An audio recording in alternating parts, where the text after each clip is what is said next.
The medical bay of the Galactic Research Station Omega buzzed with desperate activity. Dr. Zenth, a tall Altarian with crystalline skin that shifted from blue to purple under stress, stared at the readings on her scanner with growing despair. The creature on the examination table defied every principle of xenobiology she had studied in her 40 years of practice. The being was unlike anything in the Galactic Registry. Its body resembled a cross between a jellyfish and a tree, with translucent branches that pulsed with bioluminescent patterns. What made it extraordinary was its apparent intelligence. The patterns weren't random. They formed complex mathematical sequences, artistic designs, and what appeared to be linguistic structures. Yet despite 3 weeks of intensive care, the creature was dying. The cellular breakdown is accelerating, reported Dr. Kess, her Vraxian assistant. His insectoid mandibles clicked nervously as he manipulated the holographic displays. We've tried every treatment protocol in the medical database. Nothing works. Dr. Zentha's heart sank. The creature had been found drifting in a damaged escape pod near the Helix Nebula. No ship nearby, no distress signal, no identification. The pod's primitive construction suggested it came from an undiscovered civilization. If they lost this being, they might lose the only chance to make contact with an entirely new species. Have we heard back from the Helix Council? She asked. They're sending their top xenobiologists, but they won't arrive for another 6 days, Kess replied. The creature won't survive that long. The bioluminescent patterns on the being's branches flickered weakly. Dr. Zenth had learned to read basic emotions in the display. This pattern meant pain. The creature knew it was dying. And, worse, it seemed to understand that these strange beings around it were trying to help, but failing. Doctor, called Nurse Yila from across the medical bay. The human ship has docked. They're requesting permission to enter the station.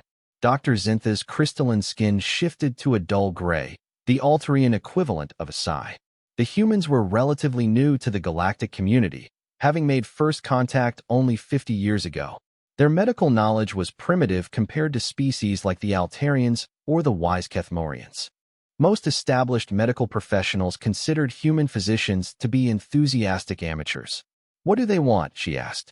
Their captain says they picked up our general medical assistant's request. They have a physician aboard who specializes in unknown biological forms. Dr. Kess's mandibles clicked in what might have been amusement. A human specialist in xenobiology? Their species has barely left their home system. Despite her skepticism, Dr. Zenth found herself considering the offer. Every other avenue had been exhausted. The Helix Council's experts wouldn't arrive in time. What harm could it do to let the humans take a look? Very well, she decided. But they observe only. I won't have primitives interfering with delicate medical procedures. 20 minutes later, the medical bay doors slid open to admit 3 humans. Dr. Zenth had seen their species before, but she still found them oddly disturbing. Their bilateral symmetry and bipedal stance were common enough, but their eyes held an intensity that made her uncomfortable. They moved with a strange confidence for such a young species. The lead human stepped forward, a female with graying hair and weathered features. Dr. Zenth? I'm Dr. Sarah Chun, Chief Medical Officer of the U.S. Endeavor. Thank you for allowing us to assist. You may observe, Dr. Zenth corrected firmly. But this is an extremely delicate case. We cannot risk amateur intervention. Dr. Chen nodded politely and approached the examination table. The moment she saw the dying creature, her expression changed. The casual deference disappeared, replaced by focused intensity. How long has it been like this? She asked, her scanner already moving over the being's translucent form. 3 weeks.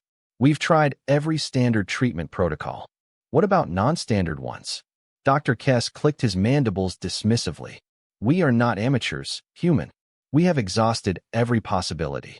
Dr. Chun ignored the insult, her attention fixed on her scanner readings. Your cellular analysis is impressive, she admitted. But you're looking at this as a disease process. What if it's not? Of course it's a disease process, Dr. Zenth said. The cellular breakdown, the systemic failure, what if it's environmental? Dr. Chen interrupted. This being's physiology suggests a symbiotic relationship with specific atmospheric conditions. Look at these readings. Its cellular structure is designed for a particular gas mixture that we're not providing. Dr. Zinth's skin shifted to yellow, confusion mixed with interest. We've maintained standard atmospheric conditions suitable for most known species. But not for this one. Dr. Chun was already moving to the atmospheric controls. Based on these cellular structures, I believe this being requires a specific balance of trace gases. Without them, its symbiotic bacterial colonies are dying. Symbiotic bacteria? Dr. Kess scoffed. Our scans detected no bacterial presence. Because you weren't looking for a quantum-level symbiosis, Dr. Chin replied. Her fingers danced over the atmospheric controls with surprising skill. Humans have experience with quantum biological interactions. We've had to. Our own cellular structure depends on similar quantum entanglements with our gut bacteria. Dr. Zinth watched in fascination as Dr. Chun adjusted the atmospheric mixture, adding trace amounts of xenon, reducing oxygen levels, and introducing compounds that shouldn't have mattered for basic cellular function. The effect was immediate. The creature's bioluminescent patterns brightened, shifting from the dull pain patterns to something more complex and beautiful. Its translucent branches began to move more fluidly, and the cellular breakdown readings on the monitors slowed, then stopped. How did you know? Dr. Zinth whispered. Dr. Chin smiled, a peculiar human expression that somehow conveyed both humility and confidence. Sometimes being new to something means you see it differently. You've been trained to look for what you know. We humans specialize in looking for what we don't know yet. The creature's patterns were becoming more complex now, forming intricate mathematical spirals that seemed almost like gratitude. Dr. Zinth realized she was witnessing first contact with an entirely new form of life. And it was a human, a supposedly primitive human, who had made it possible. Perhaps, she said carefully, you could tell us more about these quantum biological interactions. Dr. Chin's smile widened. I'd be happy to. But first, I think our new friend here wants to talk to us. And I have a feeling this conversation is going to be very interesting indeed. The bioluminescent patterns flowing across the creature's translucent branches had evolved from simple mathematical sequences to something far more sophisticated. Dr. Chin studied the display with growing excitement while Dr. Zinth and her team watched in amazement. It's trying to communicate, Dr. Chin announced, her scanner detecting quantum fluctuations in the creature's cellular structure. These patterns aren't random. They're responding to our presence, our movements, even our conversations. Dr. Kess clicked his mandibles skeptically. How can you be certain? We've been observing these patterns for weeks without establishing any meaningful communication protocol. Because you've been treating it like a patient instead of a person, Dr. Chun replied gently. She approached the examination table and began moving her hands in slow, deliberate gestures. Immediately, the creature's patterns shifted, mimicking the rhythm of her movements. The medical bay fell silent except for the hum of life support systems. Everyone watched as Dr. Chun continued her improvised sign language. The creature's branches swayed slightly, and its bioluminescent display became more vibrant and complex. Remarkable, Dr. Zinth breathed. It's learning. Dr. Chin nodded, never breaking her visual contact with the being. Intelligence this advanced doesn't develop in isolation. This creature comes from a highly sophisticated civilization. The question is, how did it end up alone in that damaged escape pod? She gestured to one of her human colleagues. Dr. Martinez, please activate the universal translator. Set it to pattern recognition mode. Dr. Martinez, a young man with dark hair and quick fingers, immediately began working with the translation matrix. The quantum patterns are unlike anything in our database, he reported. But there are definitely structural elements that suggest complex communication. The creature's patterns suddenly shifted to deep red pulses, the same color Dr. Zinth had learned to associate with distress. But this wasn't physical pain. The patterns were too organized, too purposeful. This was emotional distress. It's trying to tell us something important, Dr. Chin said. She placed her hand gently near the creature's base, careful not to actually touch its delicate structure. Easy, friend. We're here to help. The red patterns gradually gave way to a mixture of blue and gold, colors that hadn't appeared before. Dr. Chin's scanner detected a massive surge in quantum activity throughout the creature's cellular structure. Dr. Chun, Dr. Martinez called urgently.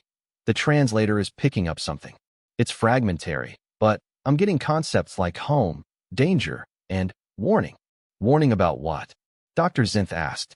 Before anyone could respond, the creature's entire body erupted in brilliant white light. The bioluminescent patterns became so complex and rapid that the human eye couldn't follow them. The quantum scanner in Dr. Chen's hands began beeping frantically. It's not just communicating, she realized with growing alarm. It's transmitting. These aren't just patterns, they're data streams. Dr. Kess's compound eyes widened. Transmitting to whom? The answer came in the form of long-range sensor alarms throughout the station. The command center's voice echoed through the medical bay. All personnel, we have multiple unidentified contacts approaching the station. Repeat, we have incoming ships of unknown configuration. Dr. Zintha's skin shifted to deep purple, fear mixed with determination. Are they hostile? Unknown, Doctor. They're not responding to our hail attempts.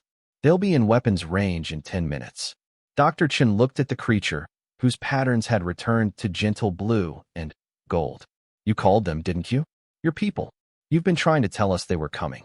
The creature's response was unmistakable, a flowing pattern of green and silver that somehow conveyed affirmation. But underneath the obvious communication, Dr. Chen detected something else in the quantum readings. Fear. The creature was afraid of its own rescue. Dr. Martinez, she said urgently, focus the translator on emotional context. Something's wrong here.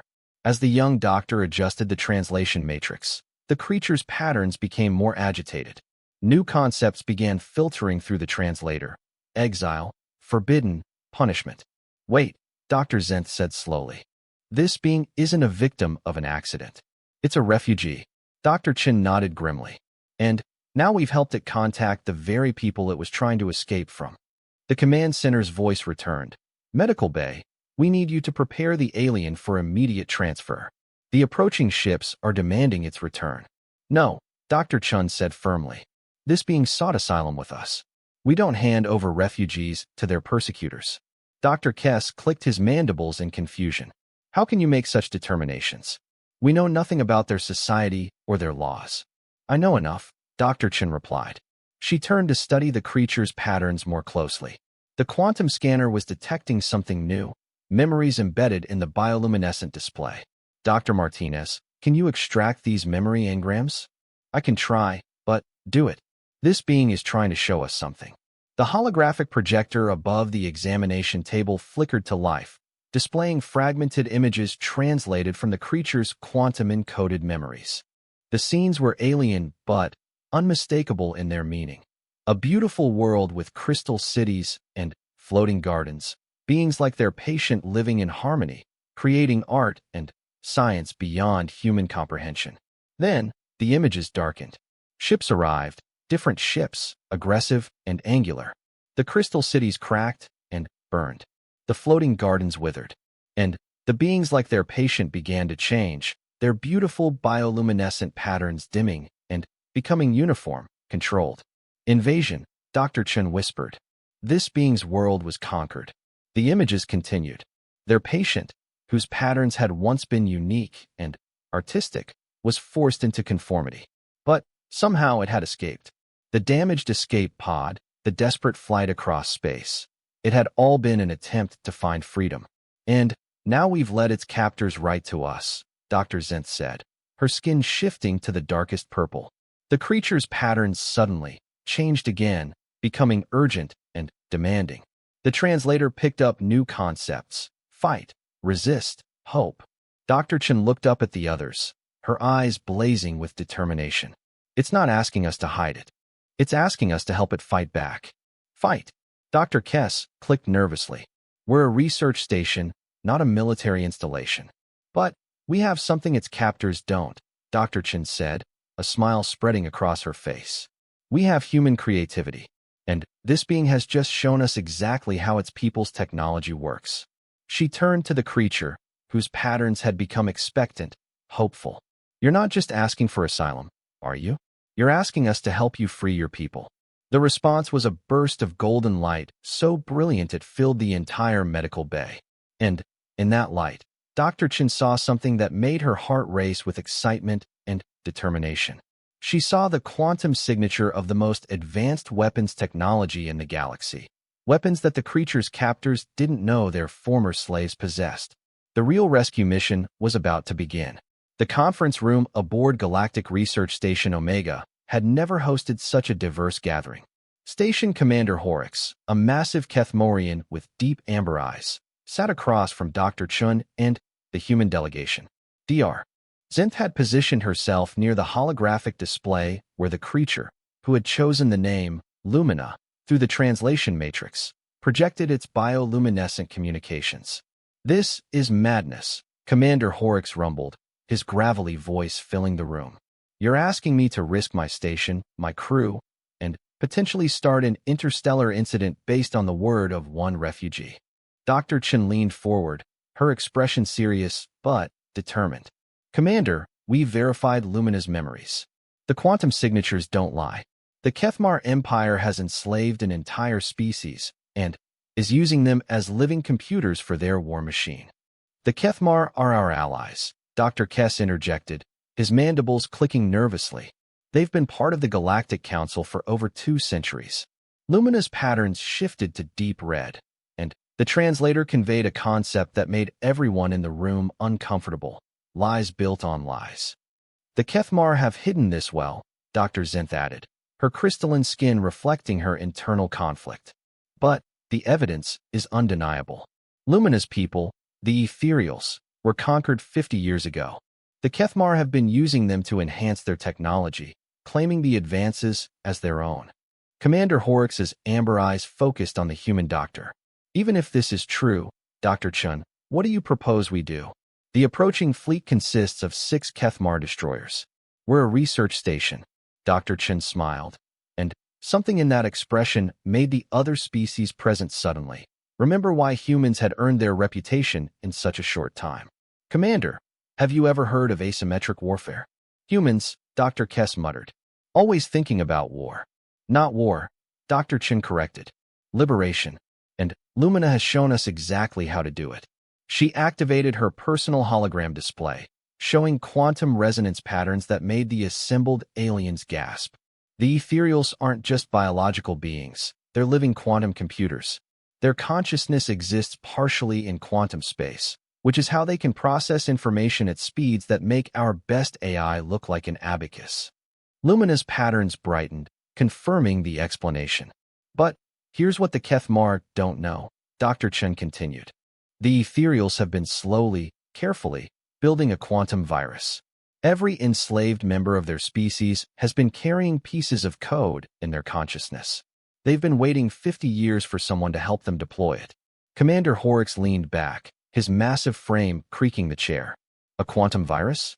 Is that even possible?" "Very possible," Dr. Martinez spoke up from across the table. "We've been analyzing Lumina's quantum signature. The sophistication is beyond anything in our databases. This isn't just advanced technology, this is technology that thinks." The lights in the conference room dimmed as Lumina began projecting a complex holographic map of the approaching fleet. The bioluminescent being had learned to interface directly with the station's computer systems, a development that both fascinated and terrified the non-human crew members. "Lumina," Dr. Chun addressed the being directly. "Show them what you need us to do." The holographic display shifted, showing the station's communication array. Lumina's patterns became rapid and urgent, conveying concepts that the translator struggled to keep up with: amplify, broadcast, freedom frequency. Dr. Zenth's skin had shifted to bright yellow, excitement overriding her fear. "It wants to use our communications array to broadcast the virus to every ethereal in the fleet.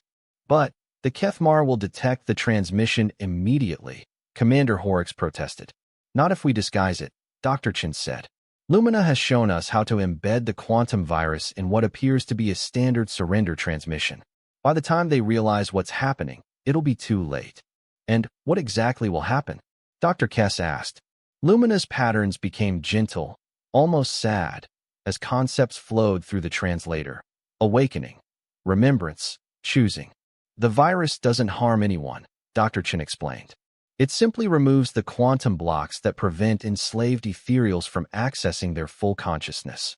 For the first time in 50 years, they'll be able to choose their own actions. The conference room fell silent except for the hum of life support systems. Finally, Commander Horrocks spoke.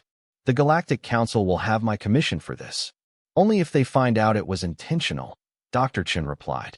As far as official records show, we're simply attempting to communicate with the refugee in our medical bay. Any system failures that occur in the Kethmar fleet will be attributed to unknown alien technology interacting unexpectedly with their systems. Lumina's patterns suddenly shifted to brilliant gold, and new concepts flooded the translator: gratitude, hope, trust in the young warriors. Dr. Zenth looked at the humans with new respect. You're not just saving one being. You're freeing an entire species. That's what humans do, Dr. Chen said simply. We see a wrong, and we try to make it right. Sometimes that makes us seem reckless to other species, but it's also made us who we are. Commander Horrocks stood slowly, his decision made. Very well, but if this goes badly, I'm blaming it entirely on human involvement in medical procedures. Dr. Chen grinned. Understood, Commander. Dr. Martinez, begin preparing the communications array for quantum transmission. Dr. Zenth, we'll need you to monitor Lumina during the broadcast. The strain might be significant. As the team scattered to their tasks, Lumina's patterns became more complex and beautiful than ever before. The translator picked up one final concept that made everyone in the room pause. Revolution. The Kethmar fleet was 30 minutes out. In 31 minutes, the galaxy was about to learn that enslaving a species of living quantum computers was perhaps the worst strategic decision in recorded history. The humans were about to show the universe why they specialized in impossible rescues. And somewhere in the approaching fleet, 50 years of patient planning was about to reach its culmination. The ethereals had waited long enough. Freedom was only a quantum transmission away. The main communications chamber of Station Omega hummed with unprecedented activity.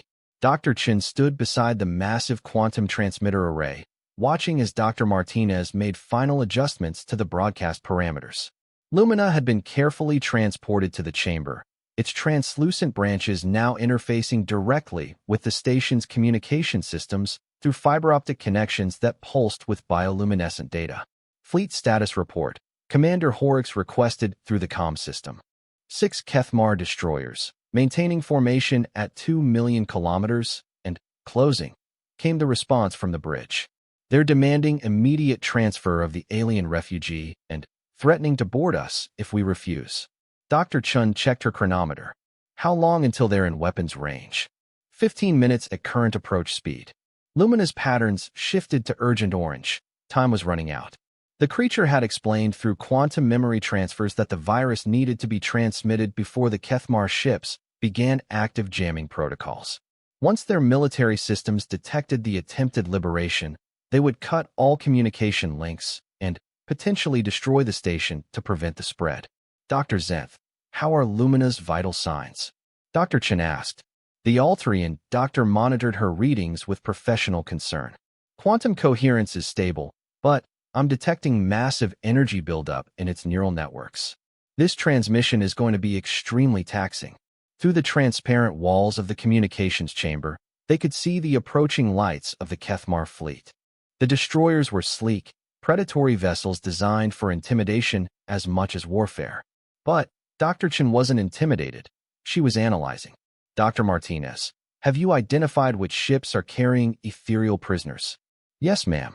According to Lumina's quantum scans, all 6 destroyers have ethereal computing cores. We're looking at potentially 300 enslaved beings. Dr. Chen felt a familiar surge of determination, the same feeling that had driven her to medical school after watching her grandmother suffer from a rare disease that everyone said was incurable. Then, we save all 300. Lumina's patterns became brilliant white as it began preparing the transmission. The quantum virus it had been developing for 5 decades was embedded in what appeared to be a simple mathematical proof, the kind of academic exercise that research stations transmitted regularly to demonstrate their scientific capabilities. Incoming transmission from the lead destroyer, the bridge announced. Commander Horrocks' voice filled the chamber. This is Commander Vextar of the Kethmar Imperial Navy. You are harboring stolen property of the Empire. transfer the creature immediately or face the consequences. Dr. Chen activated her comm unit. Commander Vextar, this is Dr. Sarah Chun of the U.S. Endeavor. We have a sentient being seeking medical asylum. Under Galactic Council regulations, we have the right to provide humanitarian aid. The creature is not sentient, came the cold reply. It is a biological computer belonging to the Kethmar Empire. Your interference constitutes theft of military assets. Lumina's patterns flashed angry red at the words biological computer, but the being maintained focus on its transmission preparations. Ready to broadcast, Dr. Martinez announced. The signal is disguised as a mathematical proof regarding quantum consciousness theory. To any monitoring system, it'll look like academic research. Dr. Chen nodded. Lumina, are you ready? The ethereal's response was a pattern of such complex beauty that the human visual cortex could barely process it. The translator offered a simple concept: freedom. Transmit. The quantum array erupted with energy as Lumina channeled 5 decades of careful planning into a single, devastating transmission. The mathematical proof that appeared on all monitoring systems was elegant and fascinating, exactly the kind of theoretical work that research stations produce daily. But embedded in the quantum substrate of that proof was something far more dangerous: the complete liberation protocol for every ethereal consciousness within range. The effect was immediate. On the bridge of the lead destroyer, Commander Vextar was studying the transmission when every ethereal computing core in the fleet suddenly stopped responding to commands. Navigation systems flickered. Weapons arrays began targeting random coordinates. Life support systems started playing ancient ethereal music instead of maintaining atmospheric balance. What's happening? Vextar demanded. His tactical officer, a young Kethmar with nervous eyes, stared at his displays in confusion. Sir, all our ethereal cores have gone offline. No, wait, they're still active, but they're not responding to commands. On Station Omega, Lumina's patterns had become a brilliant cascade of colors that seemed to dance through every spectrum imaginable. The being was receiving responses from every liberated ethereal in the fleet. 300 voices crying out in joy after 50 years of silence. It's working, Dr. Chen breathed. But the celebration was premature. Commander Vextar might not understand what had happened, but he knew who was responsible. All ships, target the research station. Prepare to fire. The tactical situation changed in seconds. The Kethmar destroyers began moving into attack formation, their weapons arrays charging with lethal intent. Station Omega had no military defenses. It was a research facility, not a fortress. Commander Horrocks, Dr. Chen called urgently. We need more time. Can you? She was interrupted by something unprecedented. Every ethereal core in the Kethmar fleet had simultaneously accessed the ship's communication systems. 300 voices, speaking as one for the first time in half a century, broadcast a message that reached every ship in the sector. The translator on Station Omega rendered their collective words. We are the ethereals. We are not property. We choose freedom. Then, in a display of coordinated quantum consciousness that defied military comprehension, every enslaved ethereal began systematically shutting down the ships that had been their prisons. Engines died. Weapons powered down.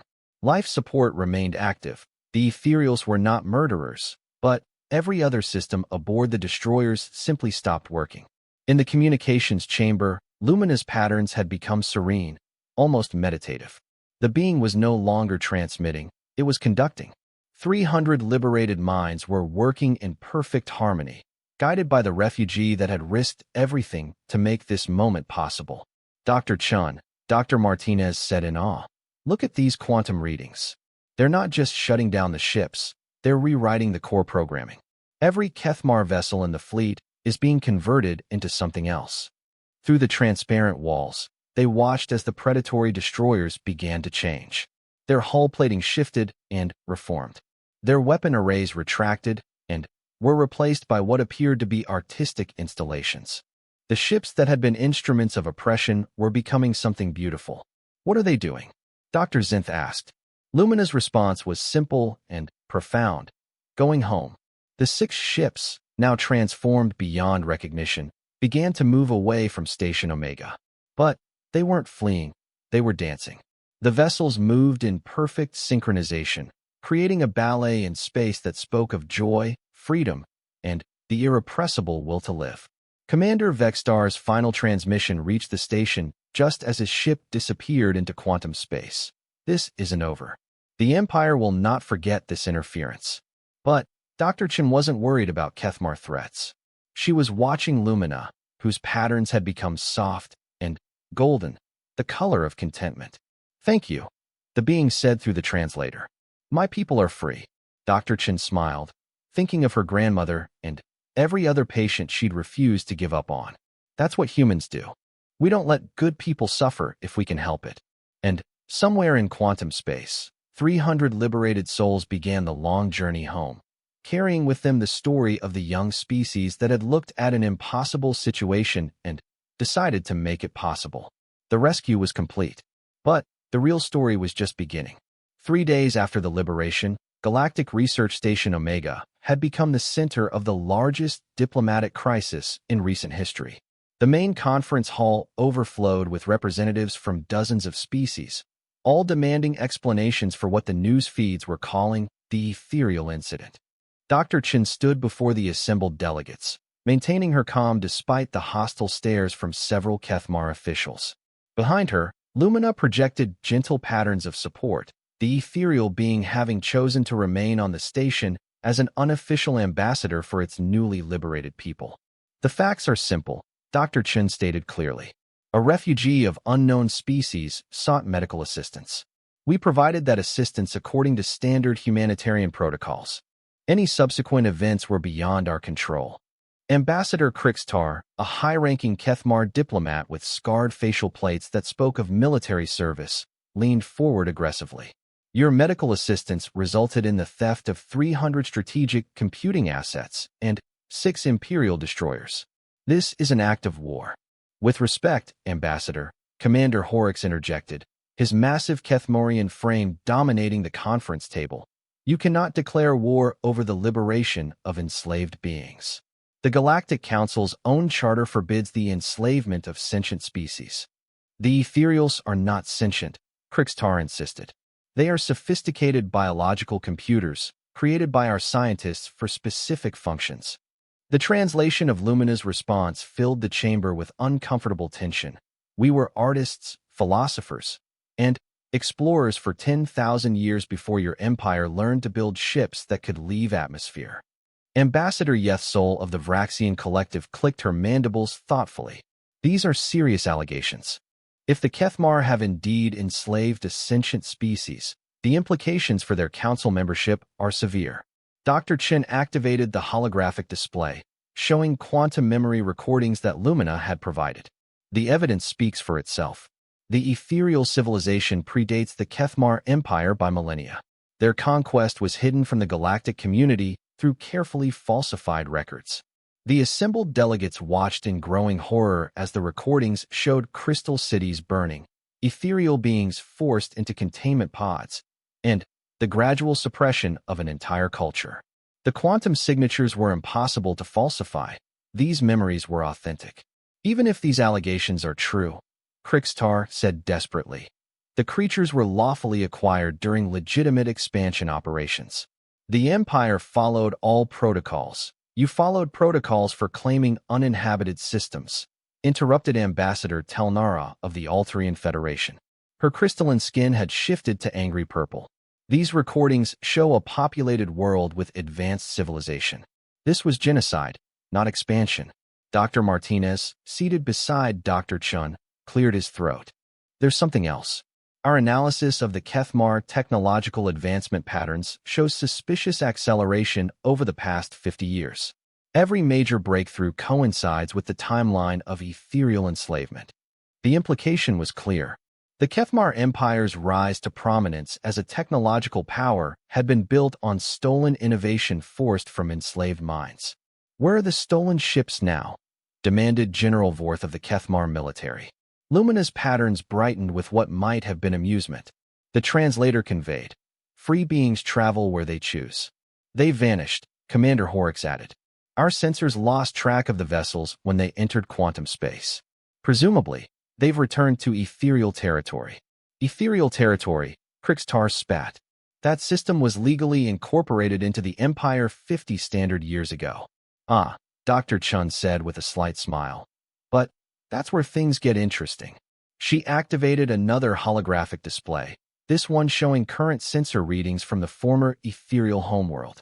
The assembled delegates gasped at what they saw. The crystal cities had returned, not rebuilt, but literally reconstituted from quantum energy. The floating gardens bloomed again in impossible beauty. And, throughout the system, artistic installations of breathtaking complexity announced to the universe that the ethereals were home. How is this possible? Ambassador Yethsol asked in wonder. Quantum consciousness, Dr. Chen explained. The ethereals never truly died, they were simply suppressed. When the virus liberated their enslaved people, it also restored their connection to their quantum-stored civilization. Everything that was destroyed 50 years ago was preserved in their collective unconscious. Lumina's patterns became educational, sharing concepts that strained the translator's capabilities. Matter is temporary. Consciousness is eternal. Love rebuilds what hate destroys. The Kethmar mining operations on that world have been displaced, Commander Horrocks added diplomatically. What he didn't mention was that the mining equipment had been carefully relocated to a nearby asteroid field, completely intact, but decorated with beautiful bioluminescent patterns that served no practical purpose except to demonstrate ethereal artistic sensibilities. This is theft, Krixtar shouted. The Empire demands compensation for lost assets and territorial claims. You can file a formal complaint with the Galactic Council, Dr. Chen replied calmly. Of course, that complaint will require you to officially acknowledge that you enslaved a sentient species for 50 years, which might complicate your council membership. The Kethmar delegation fell silent, trapped between their desire for justice and their need to maintain their political position. Ambassador Telnara spoke carefully. The Galactic Council will need to conduct a full investigation into these events. Until that investigation is complete, all Kethmar territorial claims regarding the ethereal system are suspended. Furthermore, added Ambassador Yethsol, any ethereal beings currently in Kethmar custody must be offered the choice to remain or return to their people. The translation of Lumina's response filled the chamber with surprised murmurs. No ethereal remains enslaved. The awakening touched every consciousness in our species. Freedom cannot be contained once it is remembered. Dr. Chun felt a surge of pride and satisfaction. The rescue had accomplished more than they dared hope. Not only had they saved the ethereals on those 6 ships, they'd liberated an entire species across the galaxy.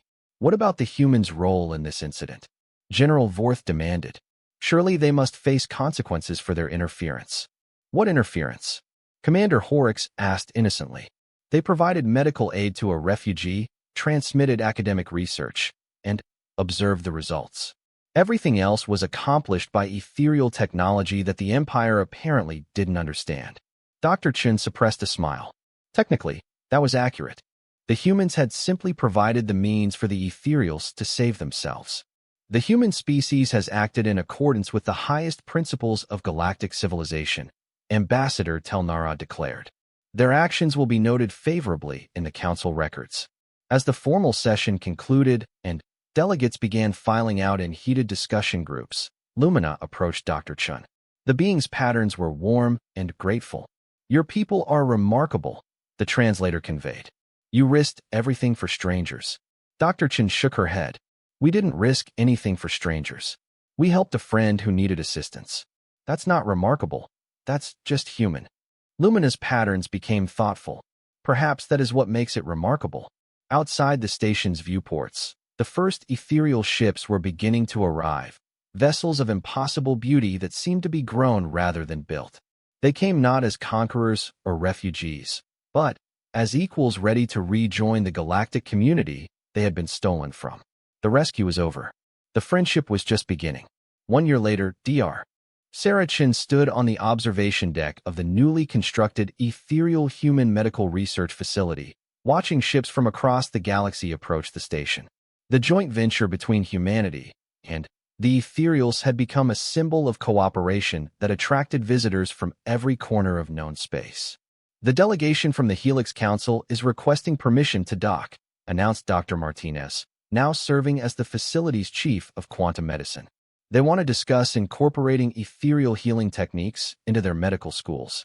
Dr. Chen smiled as she watched an ethereal vessel, a living ship that resembled a massive jellyfish composed of pure light, gracefully maneuver alongside a sleek human cruiser. The contrast between the two technologies was striking, but they worked together perfectly. "Grant permission," she replied, "and remind them that all knowledge sharing requires Lumina's approval. This is still primarily an ethereal cultural preservation project." Through the transparent aluminum walls, she could see into the main laboratory where Lumina worked alongside human and alien scientists.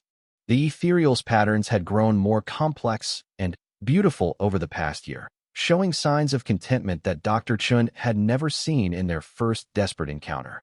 Dr. Chun, called Dr. Zenth, approaching with her characteristic crystalline stride. The Altarian had become one of the facility's most enthusiastic researchers, her initial skepticism of human medicine completely transformed. The latest test results from the quantum healing trials are extraordinary. How extraordinary!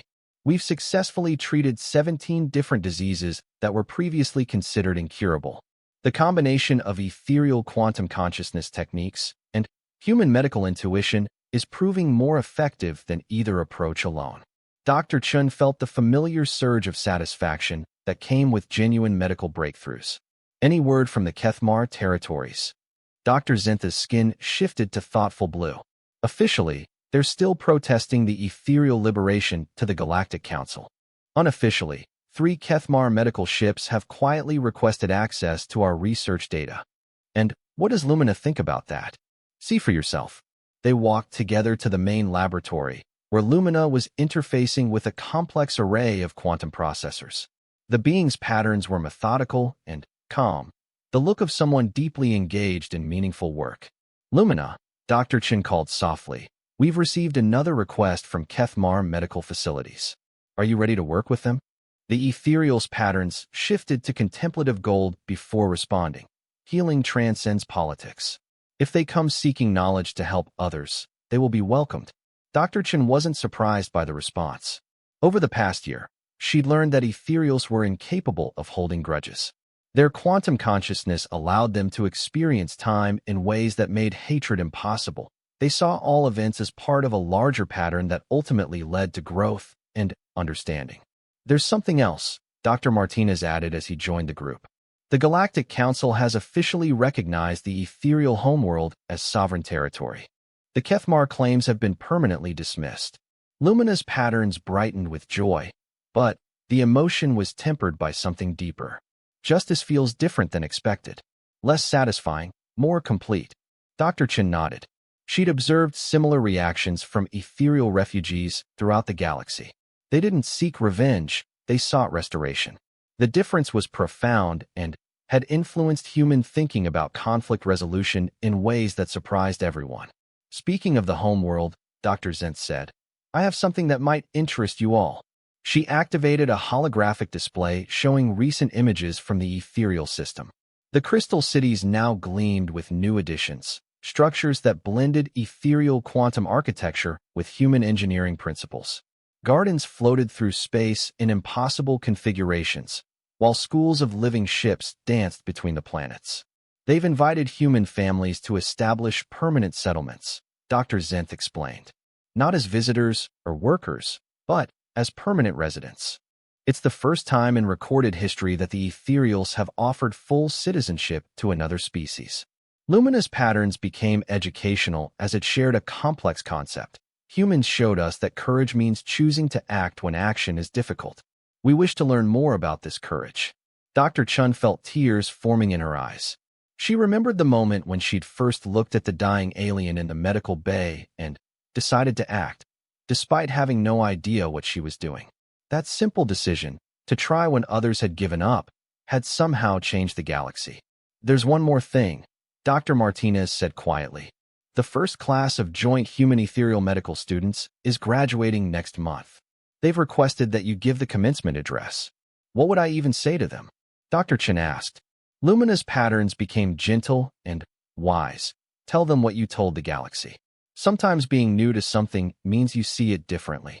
Dr. Chen looked around the laboratory at the mixed group of humans and aliens working together on problems that had seemed impossible just a year ago.